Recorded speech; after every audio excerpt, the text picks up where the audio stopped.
When you've opened up your Denver Post lately, have you noticed there's one columnist who's not there? To the joy of many and to the sorrow of a couple, Susan Greene is no longer at the Denver Post.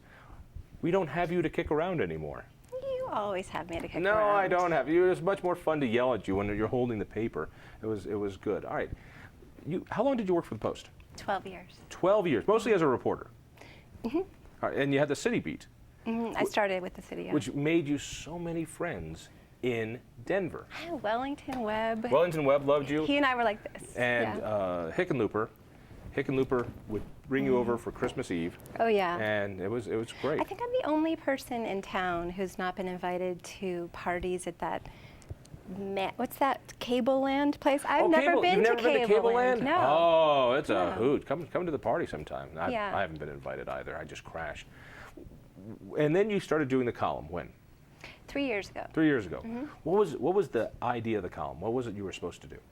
I was supposed to cover stuff that wasn't getting covered by news reporters and give a voice to people in the community who weren't otherwise getting voices in the newspaper. So, what a fluffy, ridiculous thing to say. Well, so you got to write whatever the hell you wanted to write. I did. All right, I did. All right. Often. Nice gift. It was a great job. All right, not bad. And then, just like a runaway dad, just like a father who abandons his children, as a guy who just doesn't care, I wake up one morning, as I always do. The first thing I wanted to read, of course, was your column, if I ever learned how to read. I would have read your first column, and there it wasn't. There it wasn't. What happened? My column got canceled by management, and I quit. I didn't see any farewell column. I didn't see any fond goodbye. Any little stories you want to tell the studio audience? Any kiss and tell?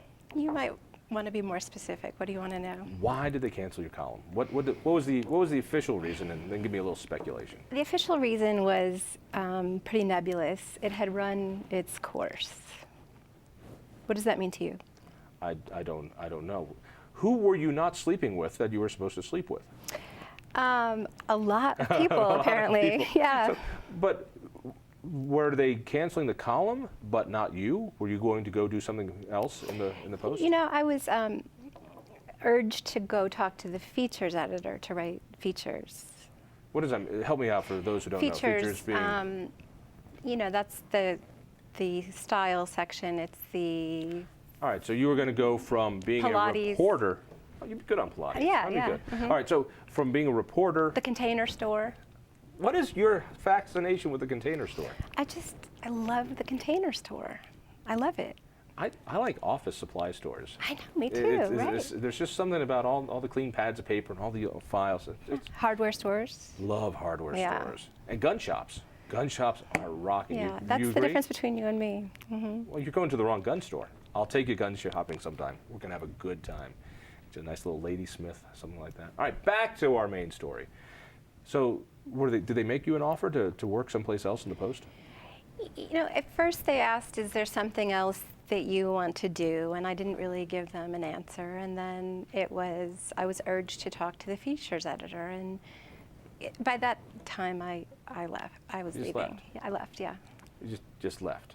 Mm-hmm. How's life without the Post? I mean, there are conservatives that hate your guts all throughout the state, and one day you just let them down. Oh, give them a big hug for me. They need a target of opportunity now. They need somebody to dislike, and now Litwin is on the editorial page. Mm-hmm. It's messing up our world. I know. We conservatives like our enemies where they were, so we know how to get to them. How's life without the identity of the Post? Life is great. I mean, it's hard to have worked in newsrooms as long as I have, and that's as long as I've been eligible to drink, which is a very long time, and not have that. It's a joy and a privilege to work in a newsroom, and that part of it I loved, and the job I loved, the writing of the column, the researching of the column, the access, the asking people questions, the breaking the news. I loved it. The politics of the newsroom got in my head, and I am what so kind of glad. politics? Because with the shrinking newspaper market, we lost the Rocky Mountain News, and the Denver Post have had sizable cutbacks in order to stay competitive. And I mean, while I hate it, I'm glad that the paper's there, and I'm glad we still have local reporters. But what is there just lots of great office politics inside the newsroom? Do reporters hate each other? What do you hate about it? Hate about what? You said, well, I hate it. You hate the paper? Oh, I hate that I hate you people like you working there. I want more conservatives in the newspaper. A few more conservative columnists. Because you feel that the Post is too liberal? Yeah. Wow. Well, there are a lot of progressives out there who feel like it's way too conservative. I think there's an interesting disconnect there. Yeah, it's a very political place. Newsrooms used to be places where people would come and they would go, and young talent would come and they would move on to different papers, and stale management would move on, and essentially no one's going anywhere. I mean, everybody's sort of stuck. It's like, you know, the equivalent of all the airports in the country being closed, you know? It's just, you're not moving, right? And so if you want to stay in print journalism, you're there. And in other words, people have hunkered down to the one job and they stay. But you weren't happy about going to features. Well, no, but you know, I had other options, and truth is, there are a lot of people who don't. And also, it's not easy to leave my job. I mean, I just left benefits. I just left an identity you have benefits? I had benefits. Nobody has benefits anymore. I had benefits. You didn't. And it was also a great job. I mean, I'm not saying it was, you know, a cakewalk to walk out the door, but sort of for what I need to do, it was the right move. If you had to do it over, would you? I would have done it much earlier. Really? Yeah. Why so? I think for people who work in the newsroom, in a newsroom, there's sort of, it feels like leaving the place is sort of walking off a cliff, you know, that there's no life after that. And there's lots of life after that, and there's lots of journalism to be done. And I know I feel like you're just trying to convince yourself here. You want a little psychotherapy? Maybe I am. Please, go ahead. Tell me. Life is over. You're working for a 2-bit web outfit now, trying to keep your name alive. You know, pretty soon you're going to be bagging groceries at King Soopers. But you know what? I will be picking my kids up after school. Yeah. I never did that. You never did that. So this is the I did it for my kids routine? No, I mean, what are you trying to, you want me to tell you? I want you to break down and cry. That's what I want. What are you, Barbara Walters all of a sudden? Exactly. Do you want me to tell you that I regret leaving? I don't. Not for a minute. You know, you want me to tell you there's not journalism outside of the Denver Post? No way. All right, tell me about the journalism outside the Post. Huffington Post is actually a pretty sizable gig. As much I want to goof on it, it's a big web page. Yeah, and people read it. You know, there are people who never read the paper, sort of moms at school, or, you know, people who don't, our mailman, he never read the paper. He never read the Denver Post. He reads the Huffington Post. I mean, there are people who get their news from these other sources. And I'm not saying, you know, that's the only gig in town, but the Denver Post is not the only gig in town. It's not. Difference, though, with all the web-based journalism, it doesn't have the same checks and balances. It doesn't have the same editorial staff. It doesn't have the same somebody looking over your shoulder going, no, don't use that. And the lawyers... Like, are you talking about grammar? I'm talking about grammar and also liability or checking your sources. You know, the Denver Post, when it lays something as the newspaper of record, I'm thinking there's a bit more oversight on what goes out as content. Would I be right? Just because there's not a actual newsroom for the Huffington Post's operation in Denver, I mean, there's plenty of oversight. There are plenty of people to vet stuff. There are people editing. There are lawyers. They have everything that newspapers have. They just are freer to write what they feel needs to be written. Culturally, though, there's a big difference. The cubicle jungle that is the newsroom pit has a vibe to it. It has a flavor to it. You know what it is. You walk into a newsroom and there's, you know, everybody's cubicle only goes up this high so they can talk to each other and yell at each other. I think people have this fantasy about newsrooms where, you know, there's constant chatter and there's constant creative banter and people are yelling, "Stop the presses," all of the time. The Denver Post is half empty and felt like a bank.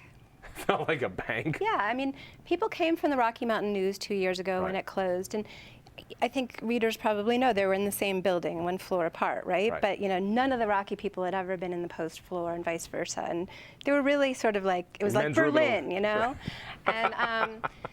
And there was a very different feel, by all accounts, of the Rocky newsroom compared to the Post's. I could sense that. I mean, the Rocky had more of the banter. It had more of the. It felt like a newsroom. There's Litwin in the center and him yelling back and forth to everybody else. All right, and you go upstairs to the Post, and it's a bit more sedate. Would that be the right word? You say sedate, I say like a bank. Like a bank, and you process loans in your free time. It's not bad. I'm just saying it's not the only way to do journalism in a cubicle. All right, but now you're doing it at the kitchen table.